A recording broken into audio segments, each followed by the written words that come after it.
Welcome back class 10th students. हम लोगों ने पिछली बार pair of linear equations two variables में सॉल्यूशंस की कंडीशंस पढ़ी थी और ग्राफिकल मेथड देखा था और कंपेयरिंग द कोफिशिएंट्स वाला मेथड देखा था। ग्राफिकल मेथड में वो लाइंस इंटरसेक्ट हो रही हैं, नहीं हो, पैरेलल हो रही हैं, ओवरलैपिंग हो रही है, उससे हमें पता चल रहा था कि सॉल्यूशन किस टाइप का है। और कोफिशिएंट्स के कंपेयरिंग की कंडीशंस थी, उसके अकॉर्डिंग हमें पता चल रहा था कि कैसे सॉल्यूशन होंगे, यूनिक सॉल्यूशन होगा, नो सॉल्यूशन होगा या इनफाइनाइट सॉल्यूशंस होंगे। ठीक है, तो वो हम पिछले वीडियो में डिस्कस कर चुके हैं। अगर आपने नहीं देखा तो उसको आप देख लीजिए जाके, और फिर उसके बाद यहाँ पर आइए इस वीडियो पर। तो इस वीडियो में हम लोग क्या देखेंगे कि कुछ सैम्पल प्रॉब्लम्स डिस्कस कर लेते हैं। एनसीईआरटी की आपकी हैं। तो इसमें जो एक्सरसाइज 3.1 का पहला क्वेश्चन है वो उन्होंने वर्ड प्रॉब्लम ही दे दिया है। हालांकि पहले वर्ड प्रॉब्लम नहीं देना चाहिए था इनको, पहले कुछ इक्वेशंस देनी चाहिए थी जिससे स्टूडेंट ग्राफ बनाकर उसको थोड़ा प्रैक्टिस कर सकें। बट कोई बात नहीं, हम देखते हैं कि ये वर्ड प्रॉब्लम से कैसे हम लोगों को इक्वेशंस फ्रेम करनी है। ठीक है, बहुत इंपॉर्टेंट है ये चीज़, वर्ड प्रॉब्लम वाला। इसमें हमेशा आपको ये ध्यान रखना है, जैसे ये जो पहली प्रॉब्लम दी गई है इसको मैंने नोट डाउन कर लिया ताकि वीडियो में टाइम बचे। तो इसमें ये जो प्रॉब्लम है ये एज से रिलेटेड प्रॉब्लम है, एज से रिलेटेड। तो हमेशा वर्ड प्रॉब्लम में आपको ये ध्यान रखना है कि पहली चीज़ तो आपको एक एक लाइन को पढ़ना है। ठीक है, एक एक लाइन मीन्स मतलब पूरा वर्ड प्रॉब्लम एक साथ मत पढ़िए। ठीक है, अगर आपका कमांड हो गया तो आप पढ़िए, अदरवाइज एक एक वर्ड को पढ़कर, एक एक मतलब पोर्शन को, लाइन को पढ़कर वो वाली कंडीशन पहले लिख लीजिए और उसके बाद इक्वेशन अपने आप धीरे धीरे बनने लगेगी। इसमें हमेशा क्या होगा, इस पूरी कोई भी वर्ड प्रॉब्लम में दो कहानियाँ छुपी होंगी। ठीक है, दो कहानियाँ इसलिए, एक कहानी आपको एक इक्वेशन देगी, दूसरी कहानी आपको दूसरी इक्वेशन देगी। ठीक है, जैसे अभी हम इसमें देखेंगे, एक इक्वेशन से रिलेटेड कहानी खत्म हो जाएगी, फिर फुल स्टॉप लगा के ऑल्सो, हाउएवर और ये सब वर्ड यूज़ करके वो दूसरी कहानी शुरू करेंगे जिससे आपको दूसरी इक्वेशन मिलेगी। क्योंकि हम लोग जो चैप्टर पढ़ रहे हैं उसमें क्या है, पेयर ऑफ लीनियर इक्वेशंस पढ़ रहे हैं। ठीक है, तो दो इक्वेशन मिलेंगे हमेशा। तो चलिए इसको डिस्कस करते हैं। 3.1 की पहली प्रॉब्लम है। अच्छा, इसमें एक और चीज़ है कि इसमें अभी आपको इक्वेशन फ्रेम करनी है और इस सिचुएशन को ग्राफिकली रिप्रेजेंट करना है, मतलब फिर उन्हीं इक्वेशंस को ग्राफ पर बनाना है। दो इक्वेशन होंगी तो ग्राफ पे दो लाइंस बनेंगी। ग्राफ पर लाइन बनाने वाला पार्ट आप लोग खुद करेंगे क्योंकि वो क्लास 9th का पार्ट है। इन केस अगर आपको उसमें प्रॉब्लम होती तो आप बताइएगा, मैं उसको भी अगले वीडियो में डिस्कस कर लूँगा। बट अभी हम लोग फोकस करेंगे कि हम कैसे इक्वेशन बनाएंगे। तो अगर हम इसकी बात करें तो मैंने जैसे बताया कि दो कहानियाँ दी होंगी इसमें क्या हो रहा है, आफ्ताब अपने डॉटर को बता रहे हैं, वही चीज़ कहानी सुना रहे हैं कि 7 years ago I was 7 times as old as you were then। अब देखिए मैंने बहुत सारी लाइन पढ़ दी, ठीक है, तो इसमें कन्फ्यूजन हो सकता है। सबसे पहली इंपॉर्टेंट चीज़ कौन सी है इसमें, आफ्ताब अपने डॉटर को बता रहे हैं 7 years ago, बस ये आपने लाइन पढ़ी, इसी से रिलेटेड काम करना शुरू कर दीजिए। कैसे, देखिए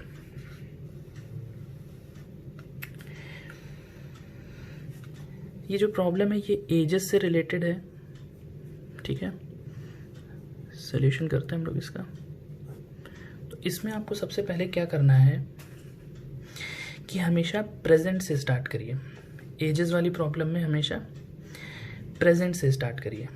समझिए आप एक टाइम मशीन में बैठे हुए हैं, प्रेजेंट से स्टार्ट करिए और फिर क्वेश्चन के अकॉर्डिंग पास्ट में या फ्यूचर में जाइए, इक्वेशन बन जाइए। ठीक, मतलब कि हम जो एज्यूम करेंगे, तो हम ये एज्यूम कर रहे हैं कि हमने एज्यूम किया प्रेजेंट एजेस, आफ्ताब की हमने प्रेजेंट एज मानी x ईयर्स और उनकी डॉटर की एज ली हमने y ईयर्स। ये हमने प्रेजेंट में, आज की तारीख में वो आफ्ताब x ईयर्स के हैं और डॉटर y ईयर्स की। अब मैंने क्या बताया कि सबसे पहली लाइन जो आपने पढ़ी वो क्या पढ़ी, 7 years ago। अच्छा, यानी कि अगर हम केस की बात करें, ठीक है, तो पहली चीज़ तो ये क्या कह रहे हैं, 7 years ago। एक चीज़ आप याद रखिए कि कुछ वर्ड्स आपको आएंगे इसमें, ठीक? कौन कौन से वर्ड्स?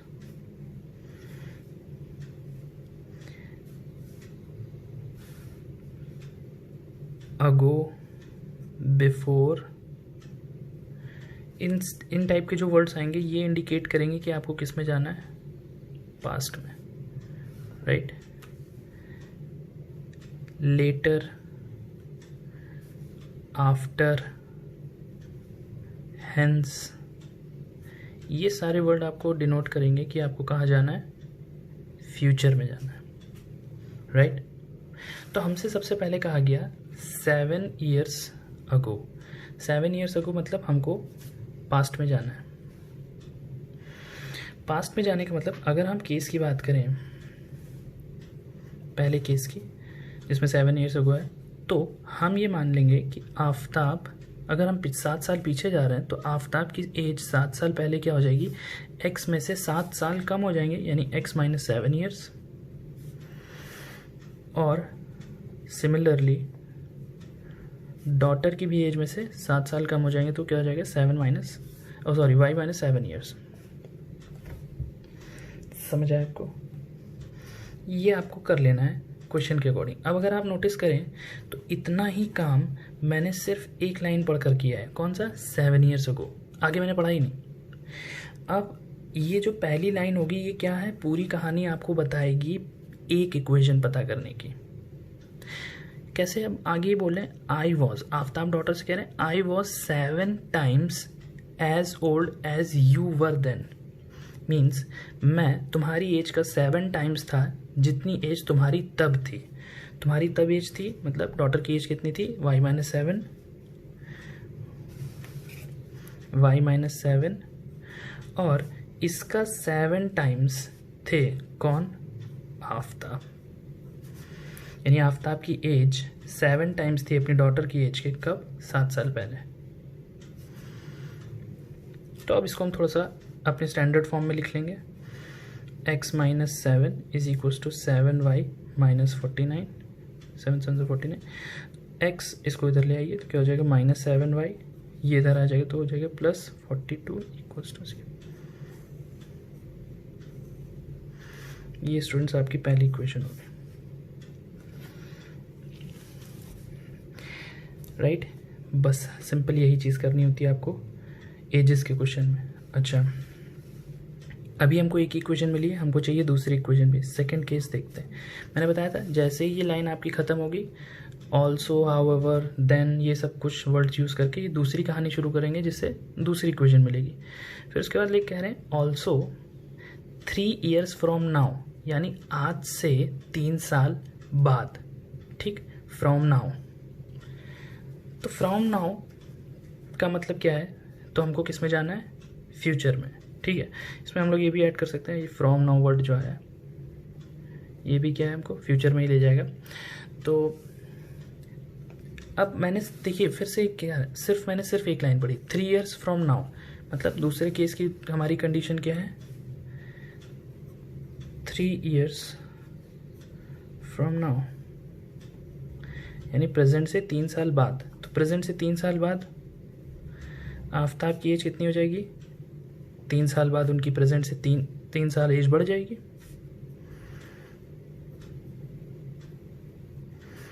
डॉटर की क्या हो जाएगी, y + 3 years।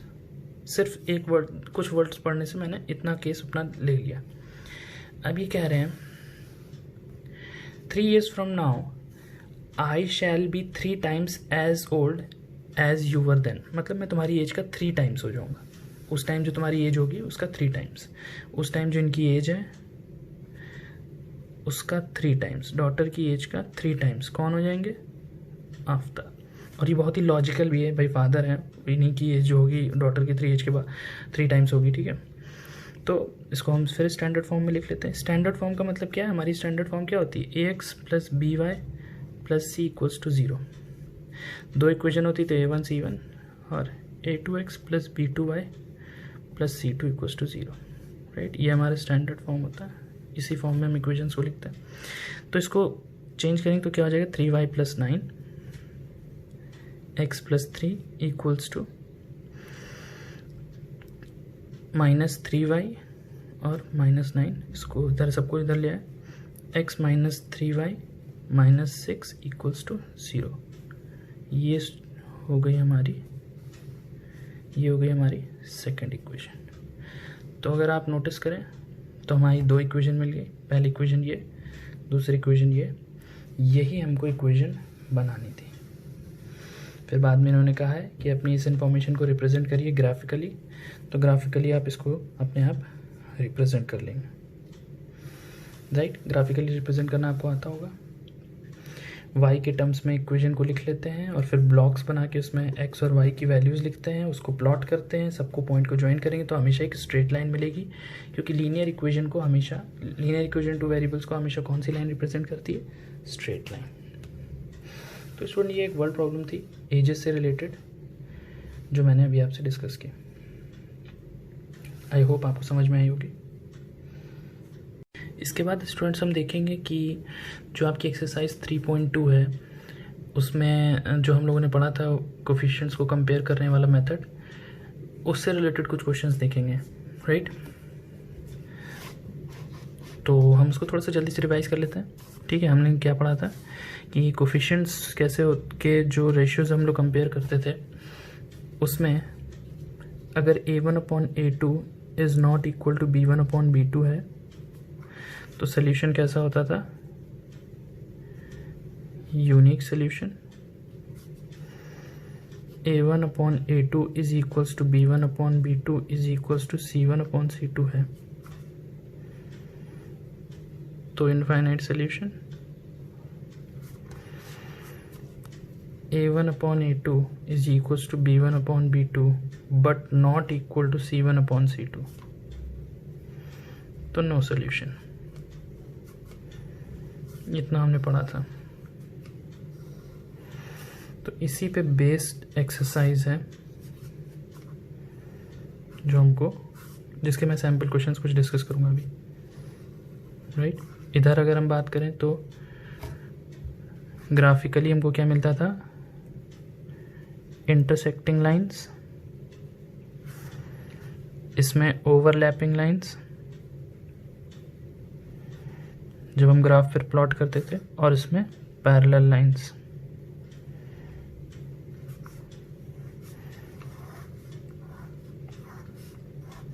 राइट, इतना हम पढ़ के आए थे। तो इससे रिलेटेड जो है एक्सरसाइज 3.2 के कुछ क्वेश्चंस हैं। 3.1 में जो अभी हमने वर्ड प्रॉब्लम डिस्कस किया है उससे रिलेटेड ही कुछ और वर्ड प्रॉब्लम है। उसके नीचे बैट और बॉल उसमें खरीदा जा रहा है, वो सब बहुत बेसिक्स हैं। बैट है तो उसकी एक बैट की कॉस्ट हम x ले लेंगे तो 2 बैट की 2x हो जाएगी। एक बॉल की अगर हम कॉस्ट y रुपीज़ ले लेंगे तो 3 बॉल की कॉस्ट 3y हो जाएगी। दोनों की कॉस्ट, टोटल कॉस्ट को हम ऐड कर देंगे तो जितने भी रुपीज़ दिए होंगे 3900 1300 कुछ भी, उसके इक्वल रख के हम इक्वेशन बना सकते हैं। वो सब बहुत बेसिक सी क्वेश्चन हैं। नहीं आएगा तो मैं ये सारे टॉपिक्स कवर करने के बाद हर चैप्टर की एक्सरसाइजेस की भी वीडियो बनाऊँगा। थोड़ा उसमें टाइम लगेगा, बहुत ज़्यादा चीज़ें कवर करनी है, बट पहले मैं कोशिश कर रहा हूँ कि आपको हर टॉपिक समझ में आए जिससे आप अपने साइड से कुछ काम करना स्टार्ट कर दें, राइट। तो 3.2 का जो कुछ क्वेश्चन है उसको डिस्कस करते हैं। इसमें जो है क्वेश्चन नंबर 2 जो दिया है, क्वेश्चन नंबर 1 वही वर्ड प्रॉब्लम है, उसमें भी ऐसे ही सामान खरीदा जा रहा है, टेबल चेयर वगैरह, वो बिल्कुल उसी तरह होगा जैसे 3.1 हुआ है। जो नया टॉपिक है उसमें कंपेयरिंग द कोफिशिएंट से रिलेटेड 3.2 एक्सरसाइज का पहला क्वेश्चन है कि 5x minus 4y plus 8 equals to 0, 7x plus 6y minus 9 equals to 0। ये दो इक्वेशंस दी हुई हैं। हमसे कहा गया है कि इनके रेशियोज़ को इस तरीके से इनके कोफिशिएंट्स के रेशियोज़ को कंपेयर करके पता करिए कि जो इक्वेशंस अगर हम प्लॉट करते हैं तो इंटरसेक्टिंग लाइंस देगा, पैरेलल लाइंस देगा, या ओवरलैपिंग, या फिर कोइंसिडेंट लाइंस। इनको कोइंसिडेंट लाइन भी बोलते हैं, कोइंसिडेंट लाइंस देगा, ठीक है। तो इसमें हम लोगों को क्या करना है, अगर हम अपनी इक्वेशन से कंपेयर करें तो a1x plus b1y plus c1 equals to 0, a2x plus b2y plus C2 equals to 0। हमेशा स्टूडेंट्स पूरे चैप्टर में यही काम करिएगा कि एक बार सब A1 A2 B1 B2 C1 C2 की वैल्यूज़ हमेशा लिख लीजिए। 2-3 सेकंड एक्स्ट्रा लगेंगे, लेकिन आप कभी भी क्वेश्चन में गलती नहीं करेंगे, क्योंकि आप जल्दी में जब यहीं से डायरेक्टली उठाने की कोशिश करते हैं तो कभी कभी साइन लिखना भूल जाते हैं और काम गड़बड़ हो जाता है। तो A1 की वैल्यू क्या है 5, यहाँ पर x A1 है, तो कंपेयर करें तो x की जगह A1 की जगह यहाँ पर क्या लिखा है 5, तो मैंने A1 की वैल्यू क्या लिख ली 5। B1 की बात करूँ, y यहाँ पर B1 है, तो y के आगे यहाँ पर क्या लिखा है -4, सिर्फ 4 नहीं -4, ठीक। तो यहाँ क्या लिख लेंगे -4। C1 की जगह क्या लिखा हुआ है 8, तो 8। ऐसे ही A2 की वैल्यू है 7, B2 की वैल्यू है 6 और C2 की वैल्यू है -9।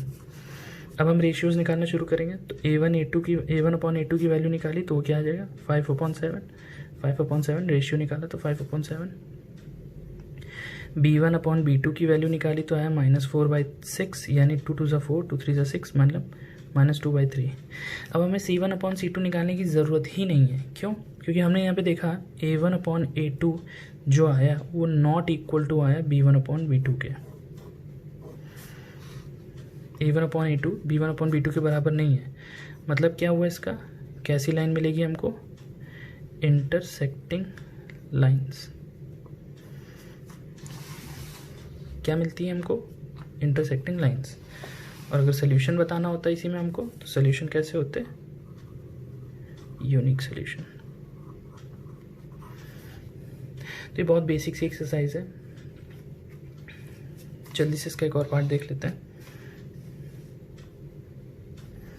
दूसरा पार्ट है इसका 9x + 3y + 12 equals to 0, 18x + 6y + 24 equals to 0। तो अब बार बार आपको ये स्टैंडर्ड इक्वेशन लिखने की ज़रूरत नहीं है, आपके माइंड में आ जाना चाहिए कि कंपेयर करने पर क्या आएगा, राइट। तो अगर हम कंपेयर करें तो यहाँ पर A1 की वैल्यू है 9, B1 की वैल्यू है 3, C1 की वैल्यू है 12, A2 आपका 18 है, B2 is 6 and C2 is 24। तो अगर मैं A1/A2 की वैल्यू निकालूँ तो वो आएगी 9/18, जो कि इक्वल क्या होगा 1/2 के 9। B1/B2 की वैल्यू निकालूँ तो वो आएगा 3/6, तो 1/2 के ये भी आया।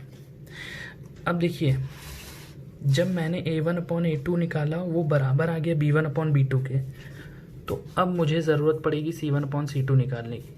रीज़न कि अगर C1/C2 इनके रेशियो के बराबर आ गया तो इनफाइनाइट सोल्यूशन, यानी ओवरलैपिंग या कोइंसिडेंट लाइन, और अगर C1/C2 इनके बराबर नहीं आया तो पैरेलल लाइंस, यानी नो सोल्यूशन। तो अब सब कुछ डिपेंड करेगा C1/C2 पर। तो जब मैंने C1/C2 निकाला यहाँ पर तो वो आया 12/24। मैंने देखा कि वो भी क्या आ रहा है 1/2, तो यहाँ भी 1/2, यहाँ भी 1/2 और यहाँ भी 1/2। मतलब ये हुआ कि A1/A2 इक्वल टू आया B1/B2 के इक्वल टू C1/C2 के। और ये केस किसका होता है, कोइंसिडेंट लाइंस का, यानी ओवरलैपिंग लाइंस का। सॉल्यूशन कैसे होते हैं, इनफाइनाइट सॉल्यूशंस, राइट स्टूडेंट्स। तो इस तरीके से आप क्वेश्चंस कर सकते हैं। अच्छा, एक और चीज़ मैं आपको बता दूं, इसके बाद जो क्वेश्चन दिया है उसमें बोला गया है कि आपको यही रेशियोज़ वाला मेथड यूज़ करके बताना है कि लाइंस को कंसिस्टेंट है या इनकंसिस्टेंट है। कंसिस्टेंट है इनकंसिस्टेंट का मतलब सिर्फ एक चीज़ है कि जिन भी केसेस में हमको सोल्यूशन मिलेगा वो क्या है, कंसिस्टेंट। मतलब अगर मैं इसकी बात करूँ तो इसमें यूनिक सोल्यूशन है लेकिन सोल्यूशन तो मिल रहा है, तो ये क्या है, इस केस में दोनों इक्वेशंस आपस में कंसिस्टेंट होंगी। इसमें इनफाइनाइट सोल्यूशंस हैं लेकिन सोल्यूशंस मिल तो रहे हैं, तो ये इसमें भी लाइंस जो इक्वेशंस होंगी वो आपस में कंसिस्टेंट होंगी। इसमें सोल्यूशन नहीं मिल रहा है तो इक्वेशंस आपस में कंसिस्टेंट नहीं होंगी। यानी इन दोनों केसेस अगर आते हैं तो हम कहेंगे कि कंसिस्टेंट है, और अगर ये केस आता है तो हम कहेंगे इनकंसिस्टेंट है।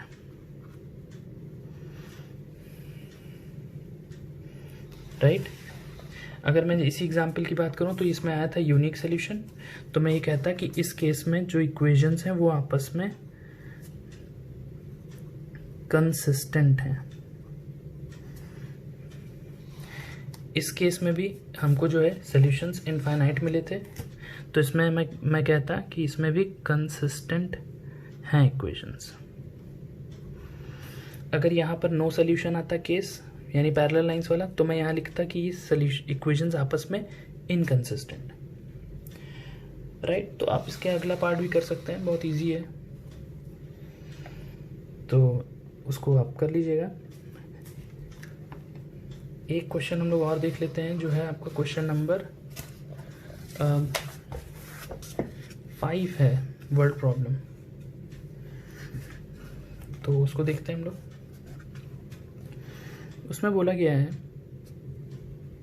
अच्छा एक और क्वेश्चन है, क्वेश्चन नंबर 5 आपका एक्सरसाइज 3.2 का ही वर्ड प्रॉब्लम ही है, इसको भी देख लेते हैं। ये मेंसुरेशन टाइप है वर्ड प्रॉब्लम। मैं जितने भी इसकी वर्ड प्रॉब्लम्स हैं उनकी जितने भी टाइम्स है, time and work, time and distance, boat and stream, mensuration, ages, fraction, 2 digit number, ये जितने भी टाइप के प्रॉब्लम्स हैं, जब मैं आखिर में वर्ड प्रॉब्लम्स डिस्कस करूँगा तो सबको कैसे करना है वो सारी चीज़ें मैं डिस्कस करूँगा। अभी एनसीईआरटी में दिया हुआ है रैंडमली, तो एक क्वेश्चन चूज़ करके उसको करने की कोशिश कर रहे हैं, अदरवाइज इसको टॉपिक वाइज पढ़ेंगे अभी एंड में, ठीक है। तो इसमें लिखा हुआ है half the perimeter of a rectangular garden. पहली लाइन में लिखा हुआ है कि एक रेक्टेंगुलर गार्डन है, उसके पेरीमीटर का हाफ, ऐसा रेक्टेंगुलर गार्डन जिसकी लेंथ उसकी विड्थ से 4 मीटर ज़्यादा है, ऐसे रेक्टेंगुलर गार्डन के पेरीमीटर का हाफ इज 36 मीटर। तो हमको डायमेंशंस फाइंड करनी है। अच्छा, डायमेंशंस फाइंड करनी है तो इसमें आप लेंथ को L या ब्रेथ को B भी ले सकते हैं, क्योंकि लीनियर इक्वेशन 2 वेरिएबल्स है, तो L और B 2 वेरिएबल हैं। नहीं, अगर आपको ये चीज़ लेनी है, आप X और Y में जाना चाहते हैं, ठीक है, तो आप क्या करिए, लेंथ को मान लीजिए X मीटर, क्योंकि पेरीमीटर मीटर में दिया हुआ, ब्रेथ को ले लेंगे Y मीटर्स, ठीक है। अच्छा, तो पेरीमीटर क्या होगा, पेरीमीटर होता है हमारा twice of L plus B, तो twice of X plus Y हो जाएगा। तो अब ये कह रहे हैं कि ये जो पेरीमीटर है इसका हाफ, इस पेरीमीटर का हाफ जो है वो कितना है, 36।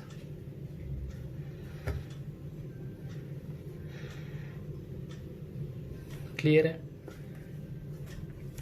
तो ये 2 और 2 कट जाएगा, तो x plus y is equal to क्या आ जाएगा आपका 36। इसको अगर हम स्टैंडर्ड फॉर्म में कन्वर्ट करें तो x plus y minus 36 equal to 0।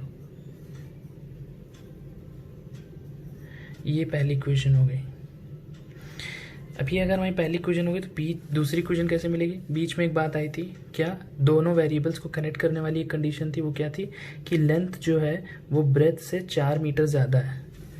मतलब कि जो लेंथ हमारी x थी, तो x लेंथ हमारी जो x थी वो ब्रेथ से 4 मीटर ज़्यादा है। ब्रेथ में 4 मीटर ऐड कर दी तो लेंथ मिल जाती। तो उसको स्टैंडर्ड फॉर्म में कन्वर्ट करेंगे तो x minus y minus 4 equals to 0।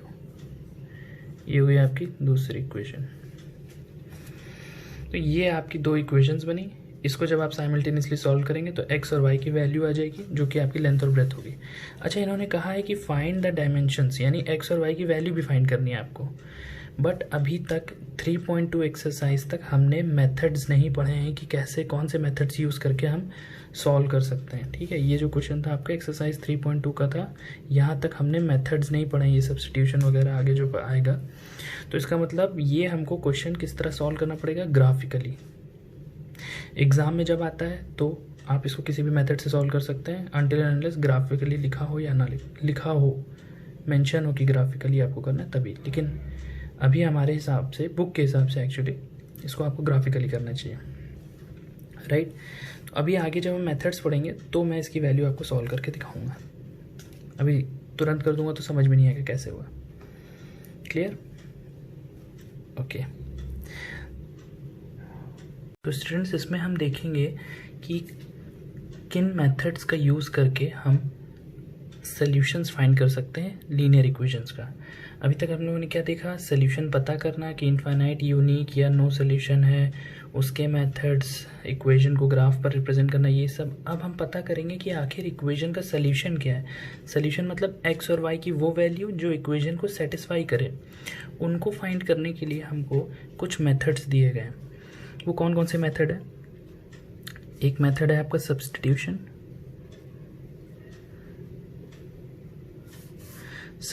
Method.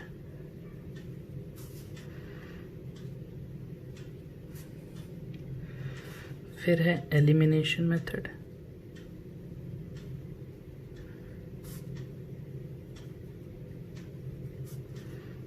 And then cross multiplication method.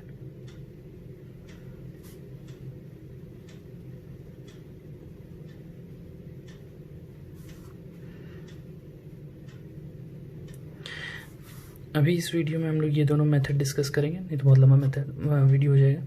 उसके बाद एक वीडियो अलग से बनाऊंगा मैं क्रॉस मल्टीप्लिकेशन मेथड के लिए, ठीक है। इसको थोड़ा सा एक्सप्लेन करना पड़ता है, सब्स्टिट्यूशन मेथड और एलिमिनेशन मेथड। तो देखिए इसमें ये चीज़ है कि सब्स्टिट्यूशन मेथड जो होता है वो बहुत बेसिक सा होता है। बेसिक इन द सेंस कि उसमें जो है बहुत ज़्यादा उसमें आपको दिमाग नहीं लगाना है बेसिकली, मतलब बस लेंदी होता है बहुत, और ये आप पहले से भी क्लासेस में करते आ रहे हैं। क्रॉस मल्टीप्लिकेशन में आपको फॉर्मूले का यूज़ करना होता है, पैटर्न का। एलिमिनेशन मेथड में आपको माइंड लगाना पड़ता है पूरी तरीके से, मीन्स कि मतलब कैसे हम इक्वेशंस को अपने तरीके से मॉडिफाई करेंगे जिससे एक वेरिएबल एलिमिनेट हो जाए। एक एक मेथड की बात करेंगे। पहले बात करते हैं सब्स्टिट्यूशन मेथड की। सब्स्टिट्यूशन मेथड की अगर हम बात करें तो मैं एक एग्जाम्पल लेता हूँ, राइट। जैसे मैं सब्स्टिट्यूशन लिखा मैंने,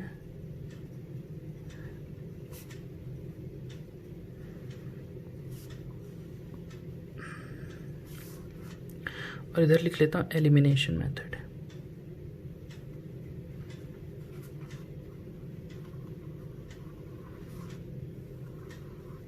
राइट। तो अब जैसे मान लीजिए मैंने इक्वेशन ली x plus y equals to 14 और x minus y equals to 4। बहुत बेसिक सी इक्वेशन ली ताकि पहले आपको चीज़ समझ में आए। सब्स्टिट्यूशन मेथड का मतलब ये, सब्स्टिट्यूशन वर्ड आपने पहले भी सुना होगा, क्लास में टीचर का सब्स्टिट्यूशन लगता है या क्रिकेट में सब्स्टिट्यूट फील्डर आता है, मतलब एक की जगह पर दूसरा। ठीक, देखिए अभी ये इक्वेशन जो है वो दो वेरिएबल्स के साथ में है, तो हमको सॉल्व करने में दिक्कत होगी। बट सपोज अगर इस तरीके से इक्वेशन होती कि x plus 2 equals to 14, suppose ऐसी होती, तो इसमें तो एक ही वेरिएबल है। हम लोग क्या करते हैं, 2 को उधर भेज देते हैं और x की वैल्यू क्या आ जाती है, 12। तो ये तो पता करना बहुत आसान था। क्यों? क्योंकि सिर्फ एक ही वेरिएबल था। इसमें दो वेरिएबल है तो दिक्कत हो रही है। तो हमारा इन तीनों ही मेथड में हमारा मेन मोटिव होगा कि अपनी दी हुई इक्वेशन को हम किसी तरीके से एक वेरिएबल में कन्वर्ट कर लें, एक वेरिएबल में कन्वर्ट कर लें। तो एक वेरिएबल में कैसे कन्वर्ट कर सकते हैं, हम क्या करेंगे, एक वेरिएबल की वैल्यू दूसरे के टर्म्स में लिखकर जिससे हमने निकाली है उसके अलावा जो बची इक्वेशन है उसमें पुट कर देंगे। चाहे तो आप यहाँ से x की वैल्यू y के टर्म्स में लिख लीजिए या y की वैल्यू x के टर्म्स में, सिमिलरली इसमें चाहे ऐसा कर लीजिए, और जो वैल्यू आएगी उसको दूसरी इक्वेशन में पुट कर दीजिए। लाइक अगर मैं इसकी बात करूँ, मैं इसमें सेकेंड इक्वेशन को क्या लिख सकता हूँ, y is equals to x minus 4। Minus y उधर गया तो क्या हो जाएगा, प्लस वाई, और 4 इधर आया तो क्या हो जाएगा, x माइनस वाई। इक्वेशन के इधर उधर जब भी नंबर्स या एक्सप्रेशन जो भी जाता है तो उसके साइन क्या हो जाते हैं, चेंज हो जाता है, राइट। तो अब इस इक्वेशन को हम पुट कर देंगे इसमें। ये जो हम कर रहे हैं ये हम क्या कर रहे हैं, सब्स्टिट्यूट कर रहे हैं, सब्स्टिट्यूशन मेथड। y की जगह पर हम इसको पुट कर देंगे, तो x और y की जगह पर क्या आ जाएगा, x माइनस 4 इक्वल्स टू 14। तो अब हमारी इक्वेशन जो थी वो किस में हो गई, सिर्फ सिंगल वेरिएबल में हो गई। तो वही आसान वाली सिचुएशन आ गई, x प्लस एक्स कितना हो जाएगा, 2x -4 उधर चला जाएगा तो कितना हो जाएगा 18, तो x की वैल्यू क्या आ जाएगी 9। जैसे ही x की वैल्यू 9 आई तो हमें पता है कि y x के टर्म्स में कैसे लिखा हुआ है, इस तरह। तो हम क्या करेंगे, 9 को x की जगह पुट कर देंगे यहाँ पर, तो y इज इक्वल्स टू क्या आ जाएगा 9 - 4, तो y की वैल्यू क्या आ जाएगी 5। दैट्स इट, हमारा काम खत्म। ये हमारे आंसर होगा। ये होता है आपका सब्स्टिट्यूशन मेथड। बेसिक कॉन्सेप्ट यही है। अब जितनी गंदी इक्वेशंस होती जाएंगी वैसे ही कॉम्प्लिकेटेड कैलकुलेशन होती है। गंदी इक्वेशन का मतलब इसी में कहिए रूट डाल देंगे। स्टूडेंट्स को डराने के लिए कौन सी चीज़ों का यूज़ करता है क्वेश्चन बनाने वाला person? Root, fraction, complicated calculation, mixed fraction ले आएंगे, डेसिमल ले आएंगे। ठीक, तो कॉन्सेप्ट सब जगह वही चल रहा होता है। बस उस चीज़ को टफ बनाने के लिए रूट, डेसिमल और फ्रैक्शन, इन 3 वेपन्स का यूज़ किया जाता है एक तरीके से। तो आपको बस क्या करना है, अपने कॉन्सेप्ट को फोकस रखना है, और जब ऐसी कॉम्प्लिकेटेड चीज़ें आ जाए, रूट और ये सब, तो कैलकुलेशन बहुत ध्यान से करनी है।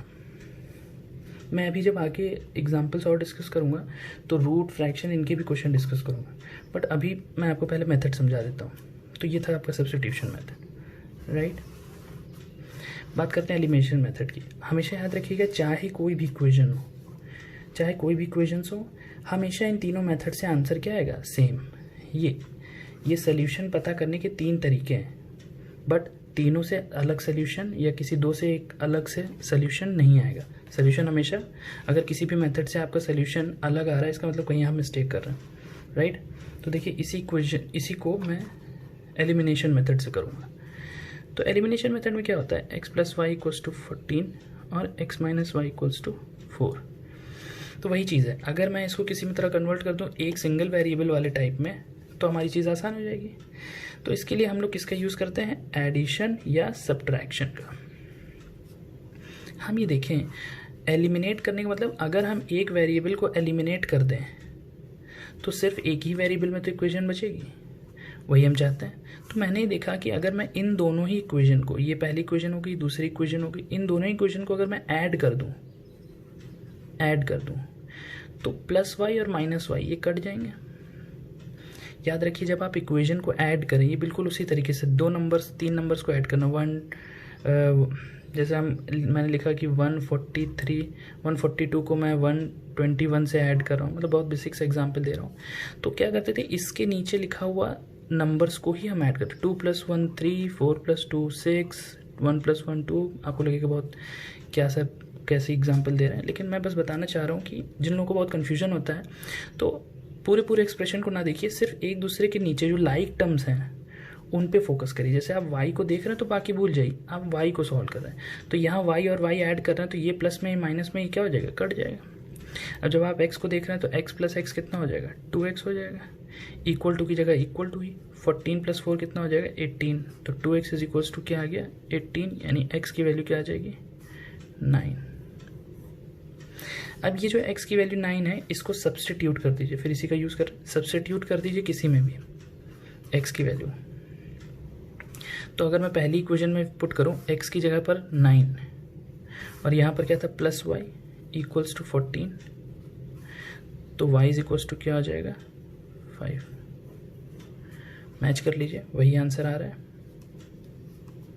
तो ये था आपका एलिमिनेशन मेथड। फिर इसमें भी चीज़ें कब कॉम्प्लिकेटेड हो जाएंगी, जब इक्वेशंस कॉम्प्लिकेटेड होती जाएगी। कोर कॉन्सेप्ट इसका यही है कि एक वेरिएबल को एलिमिनेट करते हैं। क्लियर है? ये आपके 2 मेथड हैं, सब्स्टिट्यूशन मेथड और एलिमिनेशन मेथड। आपकी जो पहली एक्सरसाइज, पहली नहीं मतलब एक्सरसाइज 3.3, एक्सरसाइज 3.2 तक हम देख चुके हैं। एक्सरसाइज 3.3 पूरी किस पे बेस्ड है, सब्स्टिट्यूशन मेथड पे। इसमें इक्वेशन खूब सारी दी होंगी, कुछ वर्ड प्रॉब्लम्स दी होंगे, सबको किससे सॉल्व करना है, सब्स्टिट्यूशन से। फिर एक्सरसाइज 3.4 जो होगी आपकी 3.4, ये एक्सरसाइज किस पे बेस्ड है, एलिमिनेशन मेथड पे। ठीक, सारा काम आपको किससे करना है, एलिमिनेशन से। एक्सरसाइज 3.5 आपकी किस पे बेस्ड होगी, क्रॉस मल्टीप्लिकेशन पर। और एक्सरसाइज 3.6 जो लास्ट एक्सरसाइज है बिफोर ऑप्शनल, वो बेस्ड है आपका इक्वेशन रिड्यूसिबल फॉर्म वाले पे, वो एक अलग टॉपिक है, छोटा सा ही है, जब तक वहाँ पहुँचेंगे तब उसको पढ़ेंगे। राइट स्टूडेंट्स, तो अभी हम लोगों को इतना देखना है, इन मेथड का यूज़ करना है। राइट, तो मैं कोशिश करूँगा अभी इसमें कुछ ऐड करने की, कुछ और थोड़े से कॉम्प्लिकेटेड क्वेश्चंस को लेने की, जिससे आपको चीज़ें थोड़ा और बेहतर तरीके से समझ में आए। एक और एग्जांपल हम लोग देख लेते हैं स्टूडेंट्स। ये आपकी एक्सरसाइज 3.3 का फर्स्ट क्वेश्चन का पार्ट है, ठीक है। एक्सरसाइज 3.3 का है ये क्वेश्चन। इसको आपको करना है सब्स्टिट्यूशन मेथड से, ठीक है, जैसे मैंने आपको बताया। तो ये क्या है आपका क्वेश्चन, 0.2x मैंने बताया था, डेसिमल फ्रैक्शन ये सब यूज़ करेंगे क्वेश्चन को कॉम्प्लिकेटेड बनाने के लिए। 4x + 0.5y 2.3, ठीक। तो इसको परेशान होने की ज़रूरत नहीं है। इसमें आप क्या करेंगे, पहले सब डेसिमल्स हटा दीजिए। डेसिमल हटाएंगे तो अगर यहाँ से पहली इक्वेशन पे हम सिर्फ काम कर रहे हैं, तो अगर मैं डेसिमल हटाऊंगा यहाँ पर 0.2x + 0.3y = 1.3 में, तो इसमें डेसिमल हटाने पे यहाँ पर 10 हो जाएगा, यहाँ पर भी 10 हो जाएगा और यहाँ पर भी 10 हो जाएगा। तो जब तीनों जगह नीचे 10 आ गया है तो सब में से 10 क्या हो जाएगा, कैंसिल हो जाएगा। मतलब कि आप इसमें से 1.10 कॉमन लोगे तो इधर क्या आ जाएगा, 2x + 3y = यहाँ पर क्या बचेगा, 13/10। तो ये 10 कैंसिल हो जाएगा, दोनों साइड डिवीजन में है। सेम साइज सेम साइन वाली चीज़ें इक्वल टू के उधर कट जाती हैं। दोनों प्लस में होता तो वो कट जाता है, माइनस में होता तो कट जाता है। इधर दोनों डिवीजन परफॉर्म कर रहे हैं तो कट गया। तो यानी पहली इक्वेशन आपको क्या मिली, 2x + 3y = 13। सेम तरीके से इसमें भी डेसिमल हटाएंगे तो नीचे 10 आएगा और 10 कट जाएगा। तो यही इक्वेशन आपकी किस में कन्वर्ट हो जाएगी, 4x + 5y = 23। डेसिमल हटाने पे क्या आ जाएगा, 4x + 5y = 23 इसी में। अब सब्स्टिट्यूशन मेथड का यूज़ करना है तो हमको क्या करना पड़ेगा, एक इक्वेशन से वैल्यू निकालनी पड़ेगी। तो अगर मैं इस इक्वेशन से निकालूं वैल्यू तो क्या हो जाएगा, 3y = 3y और 2x उधर भेज दिया तो क्या हो जाएगा, 13 - 2x। तो y = क्या हो जाएगा, 13 - 2x / 3। ये मैंने y की वैल्यू निकाल ली x के टर्म्स में, और अब मैं उसको किस में पुट कर दूंगा, इस इक्वेशन में। तो इस इक्वेशन में पुट करते ही, इस इक्वेशन में पुट करते ही जो वैल्यू आएगी, ये इसको मैं साइड में कर दे रहा हूँ, वैसे थोड़ा बेटर तरीके से विजिबल रहे सॉल्यूशन पूरा। राइट, तो y की वैल्यू निकालने के बाद इसको हम किस में पुट कर रहे हैं, इसमें। तो यानी 4x तो यही रहेगा, 5 यहाँ पर आया और y की जगह पर हम क्या पुट कर देंगे, ये y की वैल्यू। देख रहे हैं सब्स्टिट्यूशन में क्या है, सब्स्टिट्यूशन लेंदी मेथड होता है, 13 - 2x / 3, ठीक। लेकिन आपको बस इसमें क्या रखना है ध्यान, कैलकुलेशन का। राइट, तो अब आप इसमें देखिए, तो आप 5 को अंदर भेज दीजिए, मल्टीप्लाई कर दीजिए, तो 4x + 5 अंदर जाएगा तो 65, और इसको 5 2 से क्या हो जाएगा आपका 10x। अच्छा, और ये जो 3 है, जब हम इसको एलसीएम ले लेंगे तो 4 से मल्टीप्लाई होकर वो इसको क्या कर देगा, 3 4 = 12x। समझ पाए, ये 5 अंदर गया तो 13 5 = 65, और यहाँ पर 10x, और ये 3 एलसीएम लिया तो 12x हो जाएगा। नीचे पूरे में क्या बचेगा, 3, तो वो 3 जाके 23 से इधर मल्टीप्लाई हो जाएगा तो क्या हो जाएगा, 69। ठीक है, थोड़ा सा कैलकुलेशन में मेहनत करनी पड़ेगी आपको, ठीक है। 12x और -10x = 65 उधर जाएगा तो क्या बचेगा, सिर्फ 4। तो इधर क्या बचेगा, 2x = 4 और x की वैल्यू क्या आ जाएगी, 2। ये x की वैल्यू 2 हम किस में पुट कर देंगे, इसमें पुट कर देंगे।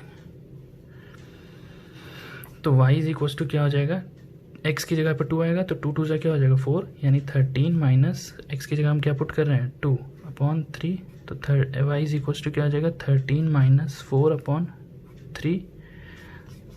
y की वैल्यू क्या आ जाएगी, 9/3, मीन्स y = क्या आ जाएगा, 3। x आपका 2 आया और y क्या आ गया 3, जो आपका आंसर है।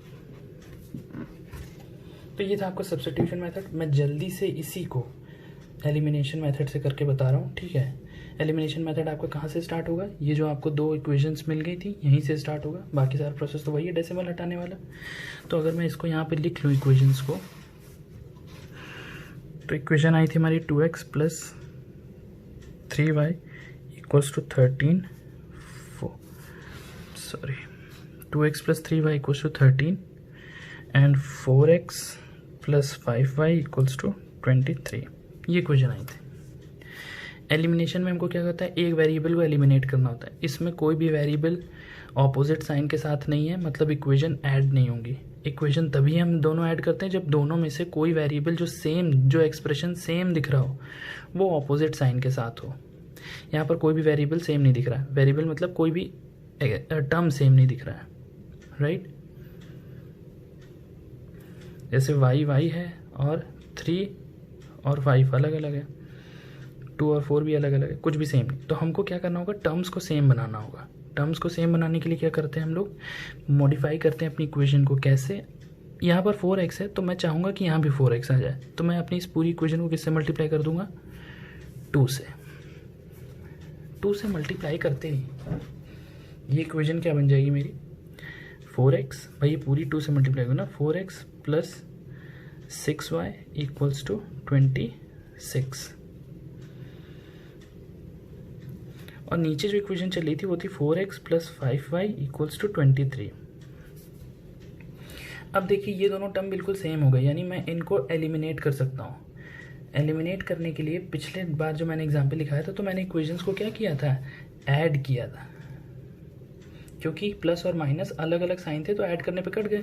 लेकिन यहाँ पर मैं ऐड नहीं कर सकता हूँ। अगर मैंने ऐड किया तो 4 + 4 ऐड होके क्या हो जाएगा 8x, 6 + 5 ऐड होके क्या हो जाएगा 11y। तो अभी भी इक्वेशन में 2 वेरिएबल प्रेजेंट है, वेरिएबल एलिमिनेट तो हुआ नहीं। तो इसके लिए हम लोगों को क्या करना पड़ेगा, इक्वेशन को सब्ट्रैक्ट करना पड़ेगा।